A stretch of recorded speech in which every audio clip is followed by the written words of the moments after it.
नमस्ते, म सागर बन्जाडे। आज हामी क्लास 12 मा रहेको क्लास 12 को अन्तिम च्याप्टर अकाउन्टको अन्तिम च्याप्टर कस्ट रिकन्सिलिएसन स्टेटमेन्टमा आधारित भएर यो भिडियो प्रेजेन्ट गरिरहेका छौँ। क्लास 12 को एक्जाम रोकिएको छ लकडाउनले गर्दाखेरि। एक्जाम अब कहिले हुने हो यो कुरा निश्चित छैन। त्यसैलाई मध्यनजर गर्दै विद्यार्थी साथीहरूलाई केही सहज होला यो भिडियोले। आज हामी सानो 5 मार्क्स इन्क्लुड भएको च्याप्टर जसले चाहिँ 5 मार्क क्यारी गरेको हुन्छ त्यो च्याप्टर मात्रै डिस्कस गर्छौँ। भोलिका दिनहरूमा हामीले सेयरसँग मैले रिलेटेड एउटा यस्तो खालको प्रश्न म तपाईँहरूकै अगाडि गरिदिन्छु जुन चाहिँ सेयरको सबैभन्दा अप्ठ्यारो किसिमको च्याप्टर अप्ठ्यारो क्वेसन छ, जसमा चाहिँ pro rata basis over subscription सँगै एलटमेन्टमा पनि कल्स इन एरर्स भएको क्वेसन म यहाँहरू सबैलाई प्रेजेन्ट गरिदिन्छु। साथै अहिलेको लागि कस्ट रिकन्सिलिएसन स्टेटमेन्ट हामी त्यसैमा आधारित भएर यो भिडियो प्रेजेन्ट गरिरहेका छौँ। यसमा चाहिँ मैले यहाँहरूलाई दुईवटा टेक्निकहरू सिकाउन गइरहेको छु। ती दुईवटा टेक्निकहरूमा एउटा टेक्निक अपनाउनु होला जुन चाहिँ तपाईँलाई सजिलो लाग्छ त्यो अपनाउनु होला र हिसाब गर्ने बेलामा जहिले पनि प्रश्नलाई एकदमै चाहिँ राम्रोसँग हेरेर मात्रै गर्नु होला भन्दै म अबको भिडियो चाहिँ म प्रेजेन्ट गर्न गइरहेको छु। आजको हाम्रो टपिक छ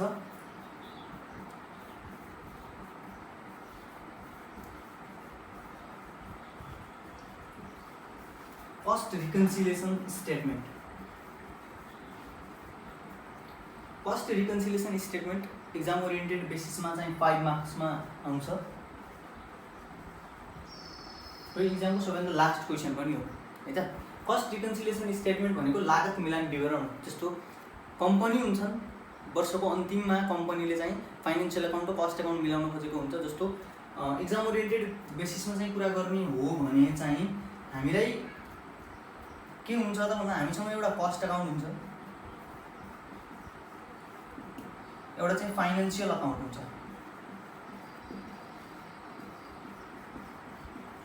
है हामीसँग एउटा कस्ट अकाउन्ट हुन्छ, एउटा फाइनेन्सियल अकाउन्ट हुन्छ। यो दुईवटा एकाउन्टलाई हामीले रिकन्साइल गर्ने हो। मानिलिउँ जस्तो तपाईँलाई क्वेसनले कस्ट अकाउन्ट गिभन दिएको छ भने तपाईँले फाइनेन्सियल अकाउन्ट चाहिँ निकाल्नुपर्छ है। If cost is given, cost given भएको बेलामा हामी चाहिँ फाइनेन्सियल निकाल्ने हो। We have to find out financial account. But in case of financial account, if financial account is given then we have to find out the cost account है। हामीलाई financial account दिएको बेलामा हामीले कस्ट अकाउन्ट निकाल्नुपर्छ। जुन account दिएको हुन्छ क्वेसनले given गरेको हुन्छ त्यसको अपोजिट अकाउन्ट भनेको के हुन्छ भन्दाखेरि कन्स्टेन्ट हुन्छ है। हामीले त्यसलाई कन्स्टेन्ट मान्छौँ, त्यसले जे गरेको हुन्छ हामीले पनि त्यही नै गर्छौँ है त। त्यही भएर अथवा यसलाई चाहिँ कसरी बुझ्नुहोस् भन्दाखेरि यदि क्वेसनले कस्ट अकाउन्ट दिएको छ भने फाइनेन्शियल अकाउन्ट हामी हो र हाम्रो दुश्मन भनेको कस्ट अकाउन्ट हो। यदि हामी फाइनेन्शियल अकाउन्टलाई फाइदा हुन्छ हामी एड गर्छौँ, फाइनेन्शियल अकाउन्टलाई घाटा हुन्छ हामी के गर्छौँ लेस गर्छौँ। हो त्यस्तै यदि फाइनेन्शियल अकाउन्ट क्वेसनले दिएको छ, क्वेसनले गिभन गरेको छ भने हामी कस्ट अकाउन्ट हो र कस्ट अकाउन्टलाई फाइदा हुन्छ यसले एड गर्छ, कस्ट अकाउन्टलाई घाटा हुन्छ यसले लेस गर्छ। साथै कस्ट रिकन्सिलिएसन स्टेटमेन्ट किन गरिन्छ त भन्दाखेरि कम्पनीमा कहिले कहिले के गरिन्छ भन्दाखेरि ओभर अन्डरका कुराहरू होइन, कुनै बढी देखाइन्छ कुनै थोरै देखाइन्छ, खर्चहरू नदेखाउन सकिन्छ, कुनै एउटा मात्रै खातामा देखाउन सकिन्छ। हो त्यसो भएको भएर रिकन्सिलिएसन चाहिँ गरिराख्नुपर्छ। सबै कुराहरू रिकन्साइल गर्नुपर्छ भन्ने चाहिँ हुँदैन, तर क्वेसनले दिएको केही ट्रान्जेक्सनहरूलाई चाहिँ हामीले रिकन्साइल गर्नुपर्ने हुन्छ है त।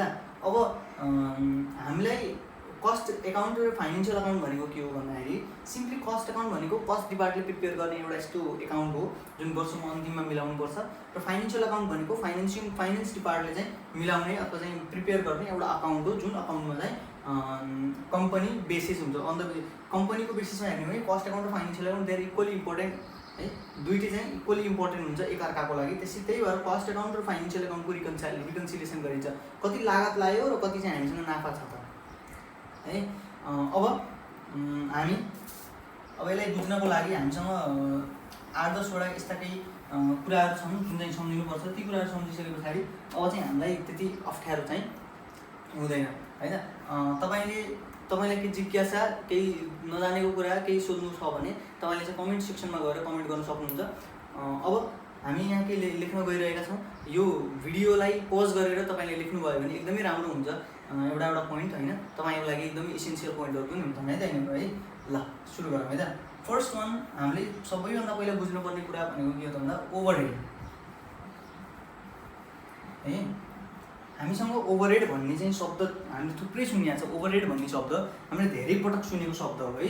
ओभरहेड भनेको के हो त भन्दाखेरि इट्स एन एक्सपेन्सेस। यो एक्सपेन्सेस हो other than direct material, direct labour and direct wages. Direct material, direct wages र डाइरेक्ट एक्सपेन्सेसलाई काटेर आएको जुनसुकै खर्च हुन्छ त्यो खर्चलाई हामीले ओभरहेड भन्छौँ। यसको इक्जाम्पल जस्तो के हुनसक्छ भन्दा वर्क ओभरहेड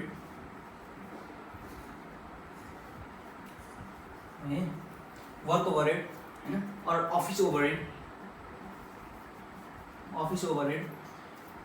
सेलिङ ओभरहेड,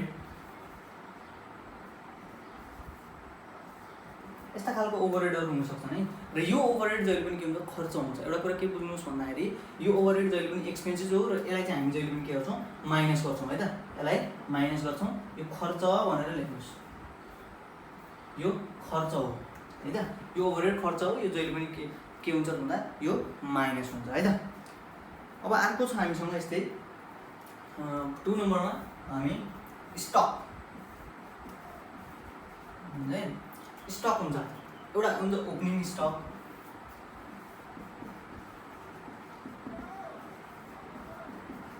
है, अनि अर्को हुन्छ हामीसँग क्लोजिङ स्टक है। ओपनिङ स्टक जहिले पनि हामीलाई खर्च हुन्छ। ओपनिङ स्टक हामीलाई खर्च किन हुन्छ भन्दा हैन, अथवा चाहिँ ओपनिङ स्टकले जहिले पनि माइनस किन गरिन्छ भन्दा यो यस्तो खालको स्टक हो जुन स्टकमा चाहिँ हामीले डाइरेक्ट चाहिँ बेच्नुपर्छ। जस्तो चाहिँ क्लोजिङ स्टक भनेको हामीसँग बचेको, रहिरहेको, हामीसँगै भएको, त्यही भएर यसलाई जहिले पनि प्लस गरिन्छ। यो आम्दानी हो, यो चाहिँ इन्कम हो हैन। यसलाई इन्कम भनेर प्लस पनि गर्छौँ हैन। यो एक्सपेन्सेस हो, यसलाई माइनस गर्नुपर्छ है त। यो खर्च हो, यसलाई माइनस गर्ने। Opening stock expenses, closing stock income है। The third one that we have is over recorded, over absorb and over recovered है। हामीसँग थर्डमा के छ भन्दा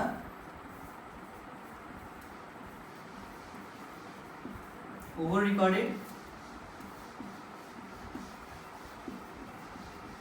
ओभर एब्जर्भ और ओभर रिकभर हेर्नुहोस् है त। Over recorded, over absorb, over भन्दा बित्तिकै बढी जेसुकै होस्, खातामा देखिएको होस् होइन, अथवा बढी लिएको होस् होइन, एब्जर्भ गरेको होस् धेरै चाहिँ होइन, कब्जा गरेको होस्, अथवा जे होस् यो बढी देखिएको छ। यो भन्न खोजेको के भन्दा बढी देखिएको छ,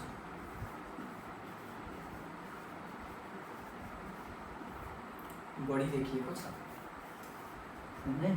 बढी जे पनि हुनसक्छ, इन्कम पनि हुनसक्छ, एक्सपेन्सेस पनि हुनसक्छ। इफ इन्कम छ भने, इन्कम हो भने है, इन्कम हो भने प्लस गरिन्छ, एक्सपेन्सेस हो भने माइनस गरिन्छ। जस्तो for example work overhead, over recorded. Work overhead भन्ने जुन खर्च छ यो खर्च हो नि, यो वर्क ओभरहेड भन्ने जुन खर्च छ यो के भयो त ओभर रेकर्ड भयो, बढी देखिएको छ, खर्च बढी देखियो जस्तो हैन हो। द क्लोजिङ स्टक हैन, ओभर एब्जर्भ हैन, क्लोजिङ स्टक बढी देखियो, अथवा चाहिँ ओभर रेकर्डेड हैन, अझै ओभर रिकभर्ड हैन। क्लोजिङ स्टक बढी देखियो हैन, क्लोजिङ स्टक बढी देखिनु भनेको आम्दानी हुनु, इन्कम हुनु है त। तर वर्क ओभरहेड बढी देखिनु भनेको के भन्दा खर्च हुनु हो कि। एउटा कुरा तपाईँले के याद राख्नुहोस् भन्दा यहाँ हामीले कम्प्यारिजन गरेर रिकन्सिलिएसन गर्नुपर्छ, र कम्प्यारिजन गर्ने बेलामा एक्सपेन्सेस पनि प्रफिट हुन्छ कहिले कहिले। जस्तो मानिलियो हामीसँग दुईवटा एकाउन्ट हुन्छ, एउटा कस्ट एकाउन्ट हुन्छ, एउटा फाइनेन्सियल एकाउन्ट हुन्छ, र यी दुईवटा एकाउन्टलाई कम्पेयर गर्दाखेरि चाहिँ जस्तो वर्क ओभरहेड, ओभर रेकर्डेड, जस्तो वर्क ओभरहेड मानिलिउँ म एउटा इक्जाम्पल दिन्छु हैन। वर्क ओभरहेड,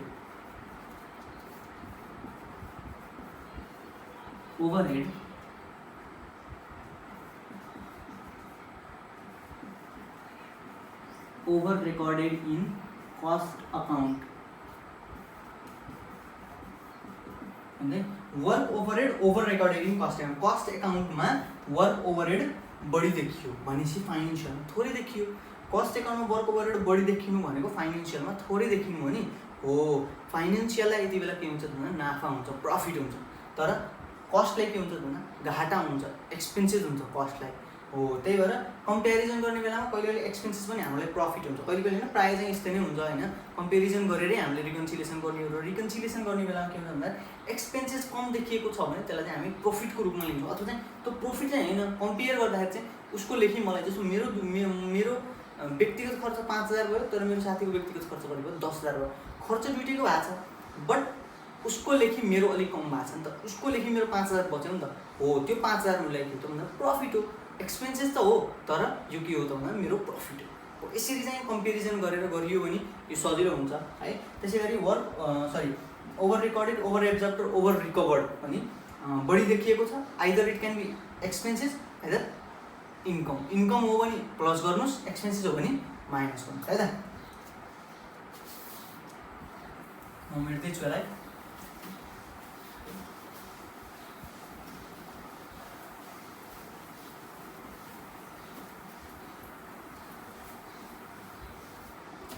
फोर्थ नम्बरमा हामीसँग छ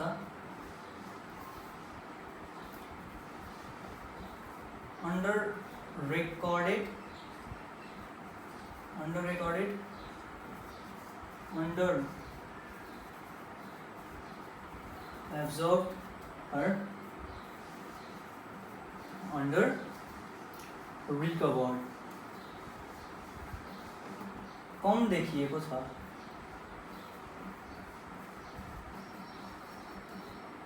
कम देखिएको छ है। यो पनि खर्च पनि हुनसक्छ नाफा पनि हुनसक्छ है त। यो एक्सपेन्सेस हो भने यसलाई माइनस गर्नुपर्छ, तर इन्कम हो भने यसलाई के गर्नुपर्छ एड गर्नुपर्छ, प्लस गर्नुपर्छ है त। हो यो पनि जस्तो work overhead under recorded in cost account जस्तो मानौँ, वर्क ओभरहेड अन्डर रेकर्डेड,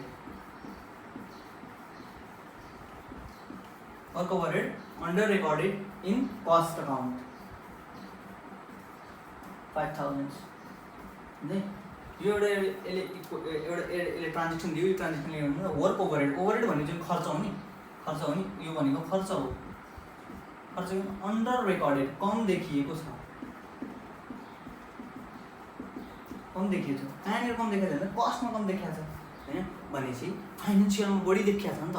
हो तपाईँहरूले यसरी नै बुझ्नुपर्छ, work overhead under recorded in कस्टमा थोरै देखिनु भनेको कहाँ बढी देखिनु त भन्दा फाइनेन्सियलमा बढी देखिनु।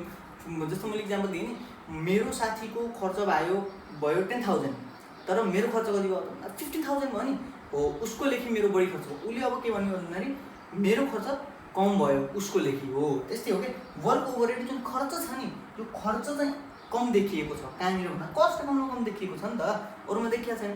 हो कस्ट एकाउन्टमा कम देखिनु भनेको फाइनेन्सियल एकाउन्टमा अति बढी देखिनु हो, त्यसरी चाहिँ बुझ्नुभयो भने सजिलो हुन्छ है त। यो अन्डर रेकर्डेड, अन्डर एब्जर्ब्ड र अन्डर रिकभर्डलाई चाहिँ हामी कम देखिएको छ भनेर पनि भन्छौँ है त। त्यस पछाडि गएर इन्ट्रेस्टको कुरा छ है। इन्ट्रेस्ट है, इन्ट्रेस्ट पनि दुई किसिमको हुन्छ, एउटा इन्ट्रेस्ट अन लोन अनि अर्को इन्ट्रेस्ट अन इन्भेस्टमेन्ट।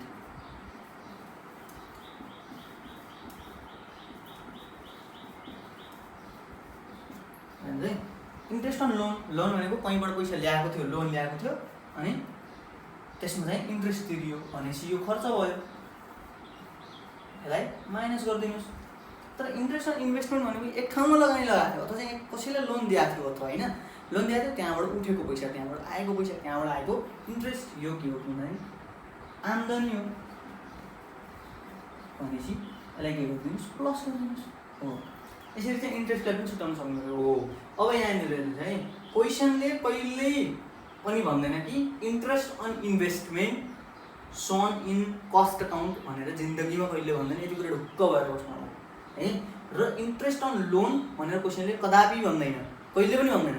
हो यो आफूले बुझ्ने कुरा हो, किनकि यो फाइनेन्सियल अकाउन्ट मात्र जाने आइटम हो, यो अन्त कुनै एकाउन्टमा पनि जाने। कस्ट अकाउन्टमा कस्तो खालको आइटम जान्छ भन्दा प्रोडक्सनसँग रिलेटेड कुराहरू मात्रै कस्ट अकाउन्टमा जान्छ। जस्तो एउटा यो मार्कर बनाउनको लागि वर्क ओभरहेड लाग्न सक्छ, अफिस ओभरहेड लाग्न सक्छ, स्यालेरी वेजेसका कुरा हुनसक्छ, इन्डाइरेक्ट कुराहरू हुनसक्छन् होइन, त्यो कुरा भयो। प्लस सेलिङ ओभरहेड हुनसक्छ, एडमिनिस्ट्रेटिभ ओभरहेड जस्तो अब कागज चाहियो, केही चाहियो, वाइट पेपर चाहियो, अफिसको खर्च, भाडा कोठा भाडा भयो, तिनी कुराहरू होइन। अनि त्यसपछि सेलिङ ओभरहेड, सेलिङ अब बेच्न पऱ्यो, फ्री स्याम्पल दिनु पऱ्यो होइन, सेलिङका कुराहरू लिएर डिस्ट्रिब्युसनको कुरा, डिस्ट्रिब्युसन गर्दाखेरि होइन सेलिङ एन्ड डिस्ट्रिब्युसन एउटैमा पर्छ है, स्याम्पलिङ डिस्ट्रिब्युसन है सबै एउटैमा पर्छ। त्यही भएर सेलिङ एन्ड डिस्ट्रिब्युसन गर्ने बेलामा बेच्दाखेरि लाग्ने खर्च अथवा चाहिँ गाडीको भाडा, स्याम्पलिङ हुनसक्छ हो, यिनी कुराहरूलाई क्वेसनले दियो भने त्यो कस्टमा नि हुन्छ। बट फाइनेन्सियल अकाउन्टमा जाने आइटमहरू त हामीले फाइनल अकाउन्टमा पढेर आएका छौँ नि, हो ती कुराहरूलाई चाहिँ एकदमै बुझ्नुपर्छ। भने चाहिँ जो चाहिँ इन्ट्रेस्ट अन इन्भेस्टमेन्ट कहीँ पनि भन्दैन कि कस्टमा देखा भनेर कहिले पनि भन्दैन। क्वेसनले यति मात्रै भन्यो भने हामीले के बुझ्ने होला, interest in investment only shown in financial account. क्वेसनले प्रायः त हुन्छ भन्नलाई, बट क्वेसनले नभनेको खण्डमा चाहिँ हामीले त्यसरी बुझ्नुपर्छ है त। त्यसै गरी इन्ट्रेस्टको कुराहरूमा पनि इन्ट्रेस्ट अन लोन भनेको जहिले पनि खर्च हुन्छ र इन्ट्रेस्ट अन इन्भेस्टमेन्ट जहिले पनि के हुन्छ, आम्दानी हुन्छ। अर्को छ डिप्रिसिएसन है त। डिप्रिसिएसन जहिले पनि के हुन्छ हामी यहाँनिर भने डिप्रिसिएसन भनेको ह्रास हो होइन। डिप्रिसिएसन जहिले पनि खर्च हुन्छ, यो माइनस गरिन्छ। डिप्रिसिएसन कस्तो खालको खर्च हो त भन्दाखेरि यो नदेखिने खालको, यो एक्सपेन्सेस त हो, तर यो एक्सपेन्सेसको लागि पैसा त तिरिराख्नु पर्दैन कि।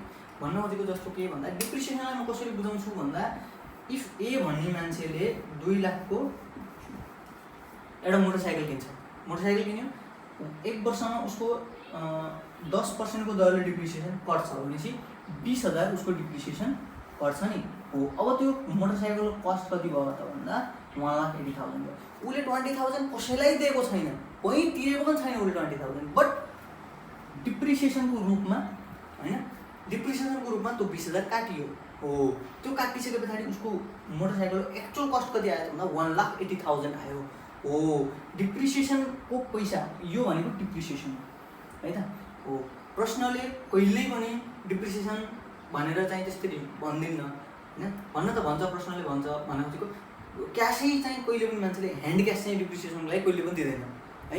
यो डिप्रिसिएसन मेसिनरी होइन अरू एसेट्समा भनौँ न, फिक्स एसेट्सहरूमा होइन चाहिँ गर्छ है त। एकै ठाउँमा डिप्रिसिएसनको ठाउँमा एप्रिसिएसन आयो भने त्यसलाई प्लस गर्नुपर्छ, तर प्रायः एप्रिसिएसनको केस चाहिँ यो रिकन्सिलेसनमा चाहिँ आउँदैन। एप्रिसिएसन आयो भने प्लस गर्नुपर्छ। एप्रिसिएसन भनेको कस्तो भन्दा हामीसँग ए नामको मान्छेको इक्जाम्पल लिन्छु ल। ए नामको मान्छे छ, यो मान्छेले जग्गा किन्यो,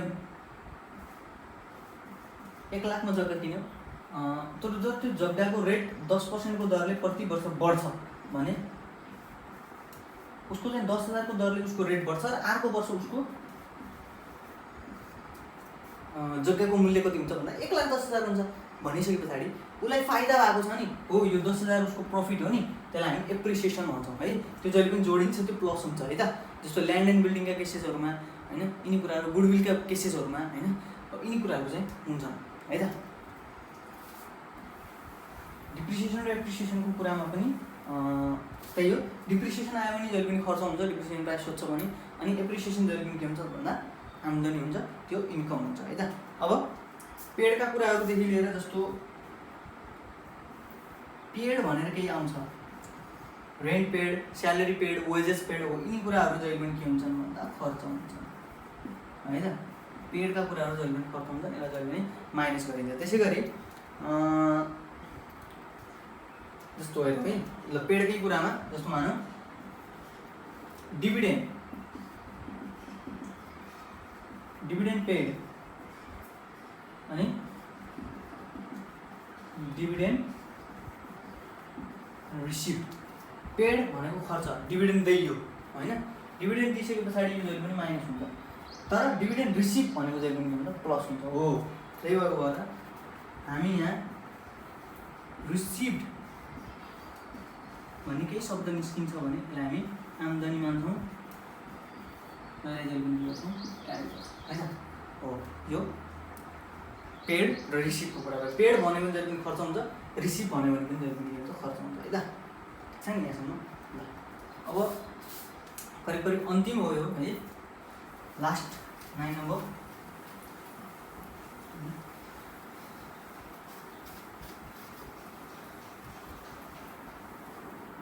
धेरैजसो स्टुडेन्टहरूको झुक्की नै भनेको यसैमा हो है।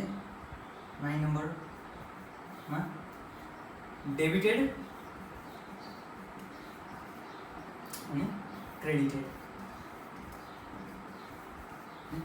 बेस्ट इक्जाम्पल मैले क्रेडिटेडको एकदम राम्रो मिठो इक्जाम्पल दिन्छु, डेबिटेडको पनि राम्रो इक्जाम्पल दिन्छु है त। डेबिटेड जहिले पनि एक्सपेन्सेस हो, खर्च हो है, डेबिटेड जहिले पनि है खर्च हो होइन, अनि यो आम्दानी है त। क्रेडिटेड जहिले पनि के हो भन्दा आम्दानी हो, जहिले पनि के गरिन्छ प्लस गरिन्छ है त हो। डेबिटेड किन आम्दानी होइन, डेबिटेड किन खर्च हो, सुन्दाखेरि त आम्दानी जस्तो सुनिन्छ नि, तर होइन यो खर्च हो। किन यो खर्च हो त भन्दा इफ मानौँ ए नामको मान्छेको ब्याङ्कमा खाता छ,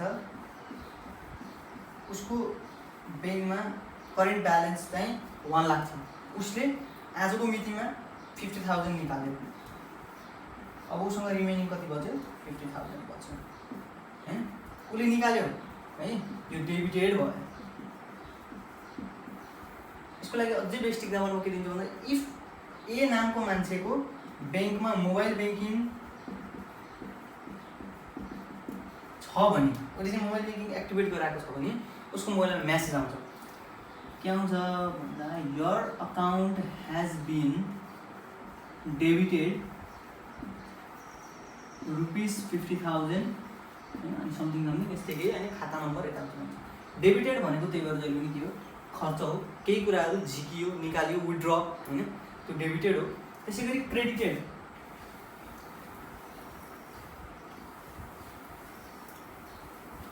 क्रेडिटेडको इक्जाम्पल त अब के हुन्छ र अरू केही नै हुन्न, त्यही अब क्रेडिटेड भनेको आम्दानी हो। यो कस्तो खालको आम्दानी हो, यो किन चाहिँ आम्दानी हो भन्दाखेरि तपाईँहरू एनटिसी युजर त हुनुहुन्छ, एनसिलको त मलाई थाहा भएन, तर एनटिसी युजर चाहिँ प्रायः धेरै जसो हुनुहुन्छ।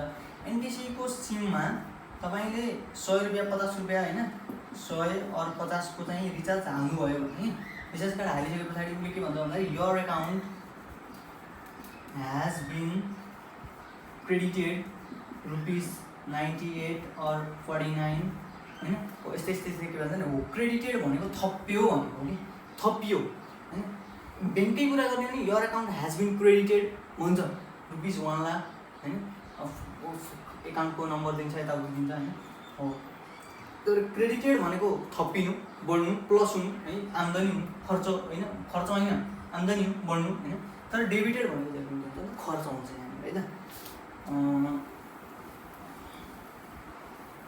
अब यसमा भन्नुपर्ने कुरा खासै त्यस्तो केही पनि छैन है। यो कस्ट रिकन्सिलिएसन स्टेटमेन्टको आजको सेसनमा हामीले कस्ट रिकन्सिलिएसन स्टेटमेन्टलाई बुझ्यौँ, यसभित्रका फ्याक्टहरू यिनी कुराहरू होइन, करिब 10वटा कुराहरू जुन हामीले लेख्यौँ, यो कुरा एकदमै इम्पोर्टेन्ट छ, तपाईँहरूलाई प्रायः धेरै जो सोध्यासोधी गर्छ। अब यस पछाडि हामी अर्को भिडियोमा एउटा यसको हिसाब फाइनेन्सियलसँग रिलेटेड अनि कस्टसँग रिलेटेड हिसाब हामी गरेर देखाउँछौँ भन्दै यो भिडियो यहीँ अन्त्य गर्छौँ। हस्त, धन्यवाद, नमस्ते।